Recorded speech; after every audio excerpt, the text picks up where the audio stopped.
Ang atong tubag sa Salmo nag-ingon sa to, tan-awa giunsa pagpanalangin sa Ginoo sila nga wa gyud katimaan ang tanan. Aw naalay tulo ka buok. Giunsa pagpanalangin sa Ginoo sila nga mahadlokon kaniya.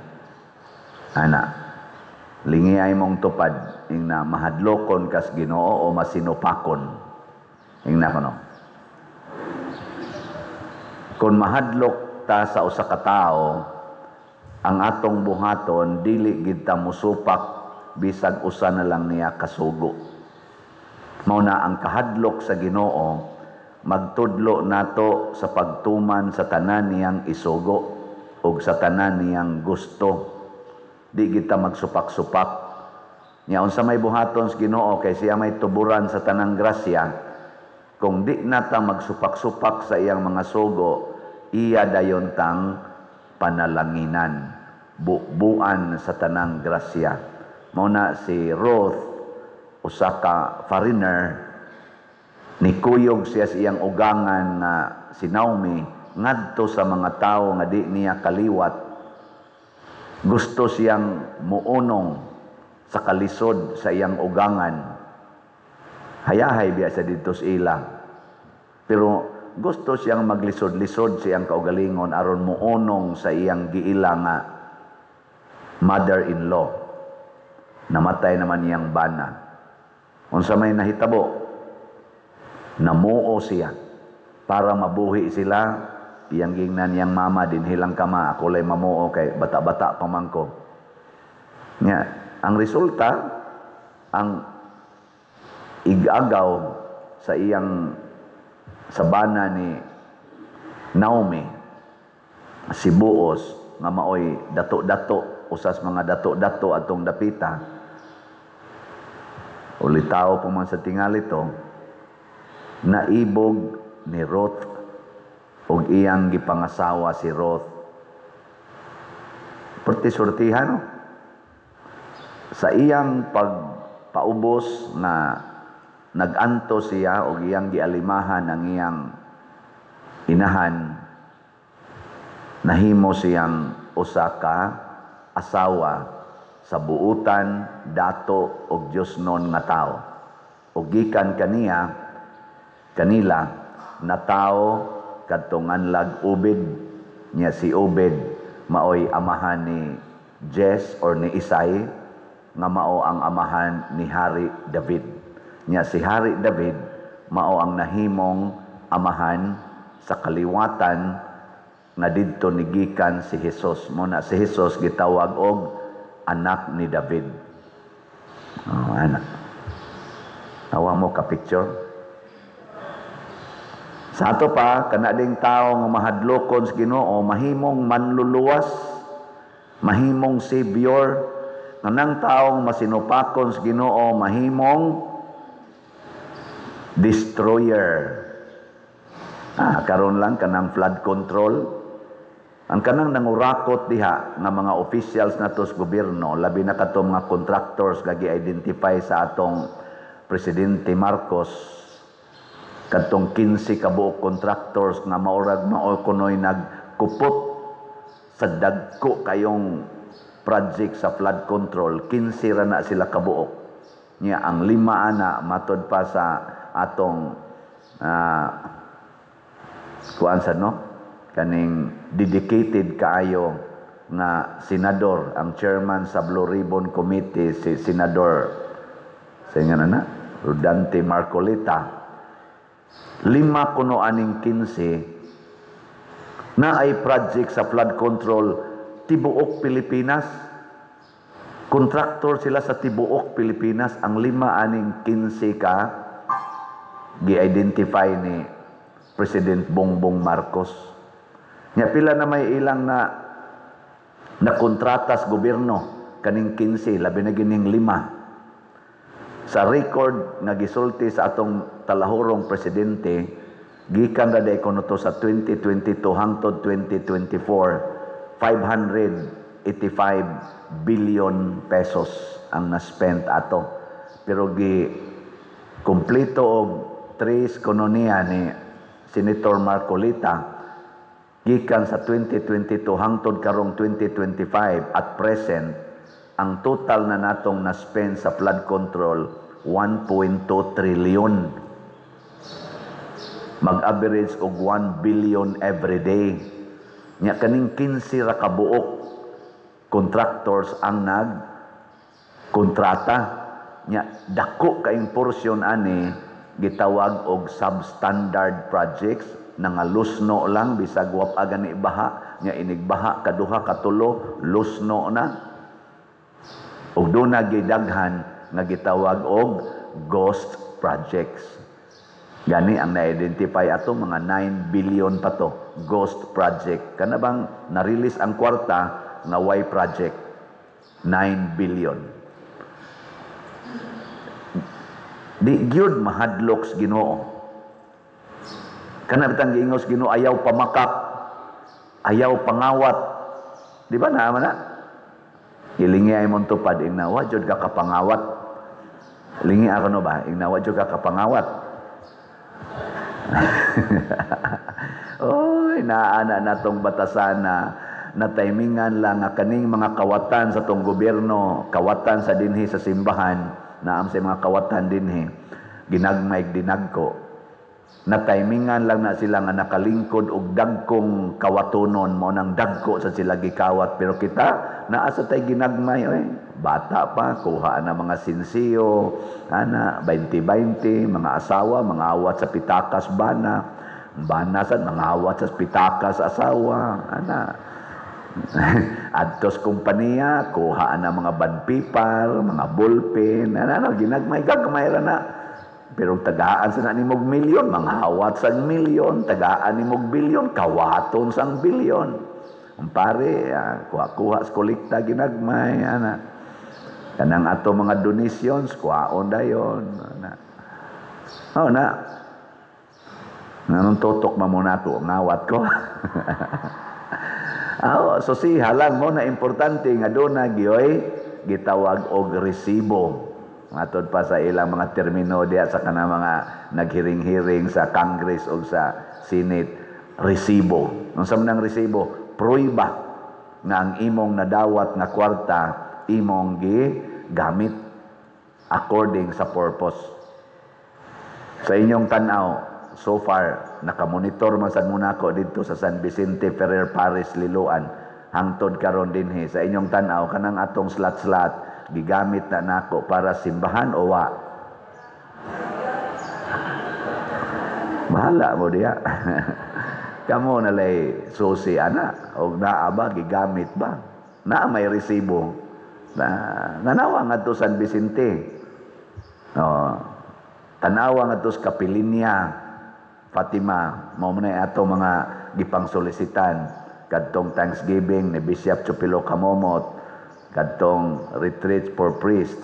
Mo to'y mga dagko, pero ang mag-average og tag 500,000 ngadto 1 million nga mga projects, puwerteng daghan na mga parokya, sobra 30 ka parokya ang atong gitabangan, especially dinhi sa Cebu o sa outside Cebu, mga parishes. Naay mga resibo, tabangan nato silang kisame, sa ilang bell tower, sa ilang bongbong, sa ilang expansion, sa ilang atop, sa mga simbahan. Sa seminaryo, naasa na yung mga resibo nato dito, naigihimuag CR, unsa pa na diha, mga kuan, mag-average na sa 500,000 to 1 million atong natabang. Ako lang ning gisgutan nga naman, kay the more na magsigitag alagad, bisan na ay mga pag-antos, bisan pag-usahay tamayon ta. Ako sigihan kong akyos, nangawat og kwarta, sige lang. Si Kristo gani, ginganlan ganito siya og, unsa to? Satanas, yawa. Sige lang, padayon lang. Makita ra man na. Nya kanasang kasagaran mo nga natog kawatan, mo masanay kasagaran utrong kawatan. Di ba? Oy, tagsara kayo ang tao nga mo BIB ay siyang isig katao nga siya dili sad sa lawayon. kasagaran sa tao nga nagpuyo sa grasya sa Ginoo, ang kanang tawhana di gina kamaong mutamay sa iyang isig ka tao. Lain na sang lingi sa imong tupad, nawa kay gisaway, nawa jud ka kapanaway, wa mo kapanaway, but lang ninyo nawayon kay mugnaw. Dana usahay ang mga maayong tumong sa atong isig katao, gamiton pagyud sa binuang. Muna ingos Kristo diri sa atong kaning ebanghelyo nga ang nagpataas ipaubos, ang nagpaubos ipataas. Katong ni-report nako nga ang ako kunong humili nga nag-ingon ko sa mga politicians nga mauwaw mo nga magpuyo anang balay nga dako kaayo, sakyanan nga nindot kaayo, unya kinawat di ay gigamit man kuno to sa pag-atake ngadto sa iyang kaatbang politika sa usa ka politician nga wa sad ko kaila, wa sad mananghid nako. Akong gipangutana ang nagpakita nako ato nako nakadaog siya pildi pa der nako da mayra. Ano wa mananghid kay nananghid pa to siya nako pader gamiton ko niha kay na ako'y atakihon nga politisyan nako posible mingon ko pilaman. Bitaw joke lang mingon ko ayaw oy kay dili na para sa particular person ang akong pag-atake o ang pagsulti ana, kung dili sa tanan. Ang sala mismo sa corruption mo akong giatake, dili ang particular corrupt person. Kay ang corrupt person kinahanglan atong tabangan nga makalingkawas ni anang sala sa corruption, sala sa pagpangawat. Atong tabangan, di na to dauton, di na to sawayon.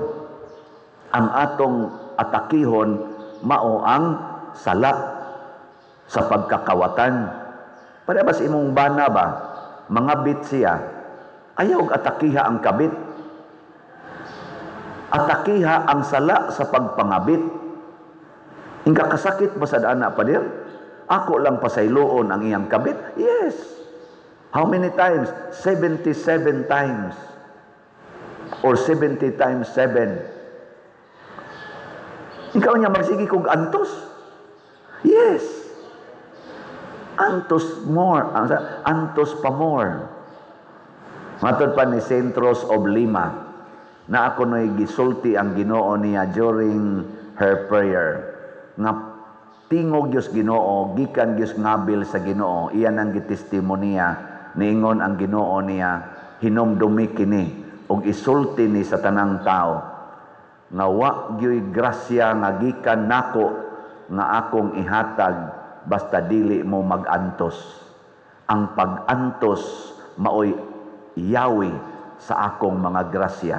Kinsa tong magantos bubuan ako grasya. Suna nga ana. Mo na ningon si Centros murag nibuto ang iyang kasing-kasing sa kalipay nga iyag yung himuon ang tanang pag-antos. Mabitang sayo ni siyang namatay kay hapit di na mukaon iyang paantoson, iyang lawas kay agianan sa grasya. Muna kami karon dinhi, apil nako. Ako mong sultihan, sobra 40 kabuk atong staff dinhi karon. Ang ako mga staff dito sa San Vicente Ferrer, 26 man to kabuok, murag 24 kabuok or 23 bani ang nikuyog nako dinhi. Nya nga to sang staff dinhi nga akong naabutan, wa sad nako papahawaa, giapil nako, gipunan pagyod. Mo nang naana meros mga 40 ngadto 50 kabuk atong staff. Gikwinta-kwinta nako tagaan nako silag allowance nga minimum. Nya ganahan man tang mohatag og above minimum ang daily. Wa na gikoliktang mahibilin. Oh. Nya, lingi ako no imong tupad ina. Muangkon kag usa imong sweldohan. Ina. Kana ba imong tupad ba? Og naa ninyo dinhi muangkon og usa nga inyong sweldohan lipay kay ko ana. Aron ang tanan atong masweldohan. Karon nag-meeting mi, magdungan magimig pamahaw diha, daghan kay mis tanan, huot gumi diha ron sa atong kumbento, murag pirmi megapista. Nya ningon ko nila unsa may atong desisyon ani. Nagkauyon mi muantos ta para sa parokya. Muna mo trabaho tag 6 ka adlaw, nya ikapito day off, unya ang atong dawaton nga suhol bari lag 4 ka adlaw. Ang 3 ka adlaw ato na nang ihatag sa simbahan. Pero mo trabaho tag 6 ka adlaw. Nya 4 ray atong dawaton. Mahog og duha imong gihatag. Unya ako kay wa man koy day off. Wa man jud ko mo declare og day off sa akong pagkapari. Sukad ko na ordin pagkapari June 22, 2024. Ako na nang gibutang sa akong unahona, di ko mag day off. Tutok sila nako. Ningon ko ay kabalaka, mo appeal sad ko sa 4 days nga allowance. So ang tanan akong stipend nga para nako kada semana ug ang akong allowance is si parish priest, akong totalon i-divide by 7 niya ang 4 ra kabahin akong dawaton, unya ang 3 ibalik nako sa parokya. Niya kadtong akong 4 kabahin mo pagito akong kuan para ipalit na kog slot kada semana. Palit man jud kog slot kada semana. Tuo mo kamuray mo palit. Ako mag-average gyud kog 10 minus sa atong mga slot karon. 10 minus na aginas 5,000 ngadto 10,000 pesos nga slot akong paliton kada semana. Sugod pa adtong June 2020 hangtod karon. Hangtod ko mamatay ang akong baba mag-ingon gyapon slot. Muna kamong mamalit og slot, nagkuyog na tas pag-antos. Og tanan nga namalit og slot, apil nako, lipay gyud kayo. Way taong dili malipayon basta mo palit og slot. Nga naman kay buan kas Ginoo og grasya. Kay mo antos man gyud ta. Muna kami karon dinhi nag-antos mi. Tan-aw ninyo sa among gibuhat dinhi. Nindot bang among gibuhat o bati? Lingi-lingi lang atong palibot, resibo na na. Makita na ninyo ang gibuhat sa nanag-antos. Og moingon gani mo, hala nindot na lagi kay limpyo na tungod na sa atong prinsipyo nga sibo. Unsa toy nag-una?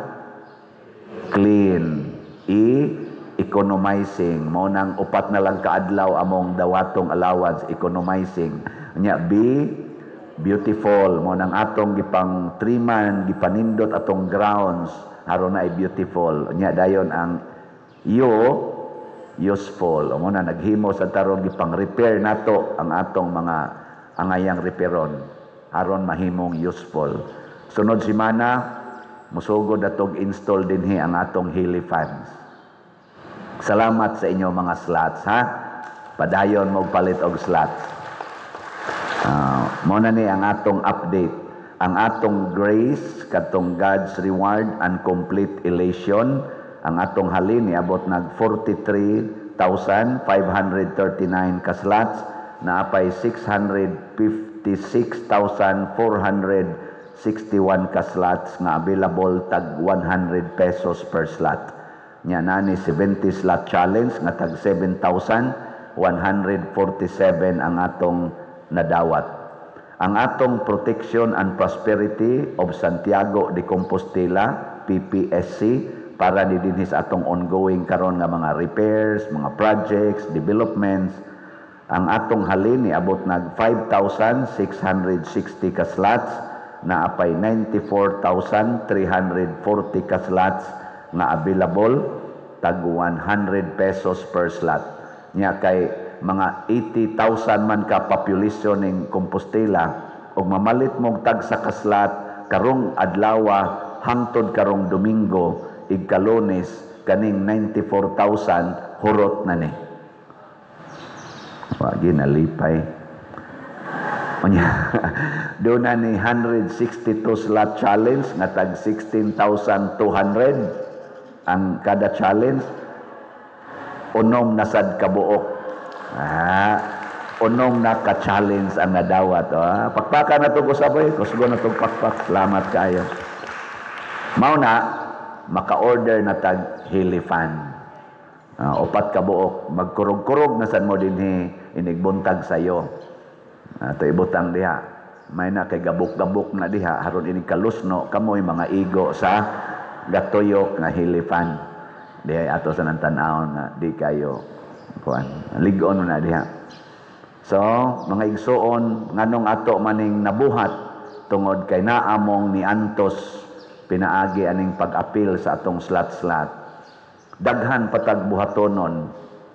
O pag-repair dihas mga atop aron magamit ng atong kumbento nya maghimo pataog bag-ong CR diri skilid nya aron mag-atbang ng atong CR nya dayon maghimo pata diha og dako-dako nga social hall para atong magamit kay mag-ilog ta si WL kanang kuan pa jud kay ba kanang lisod kayo ang kahimtang mao na maghimo tag arang-arang nya human ana maghimo patag nga mortuaries nya ang katapusan natong himuon nga dako gini nga project kun madayon magtukod tag bag-ong dako nga simbahan diri sa Luyo haron nga duna na gitay matawag og shrine ni Santiago de Compostela kanang inigtan-aw ninyo murag di na mo ganahan molis inyo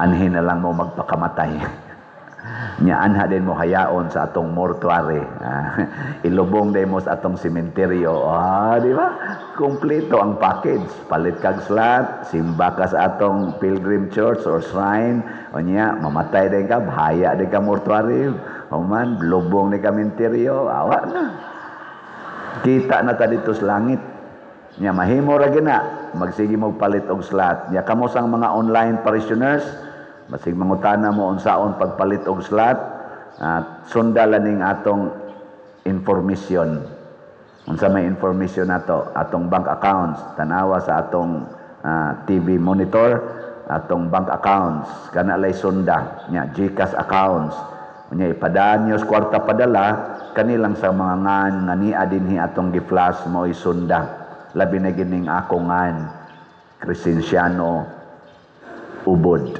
kana mo na padadi ay na mo padaglain kay masaag na ngadto sa mga scammers unsa ganito yung meaning sa slat katong bag-ong meaning nato sa slat is sacrifice for salvation ang L love for the needy o offering to God nya ang T treasures in heaven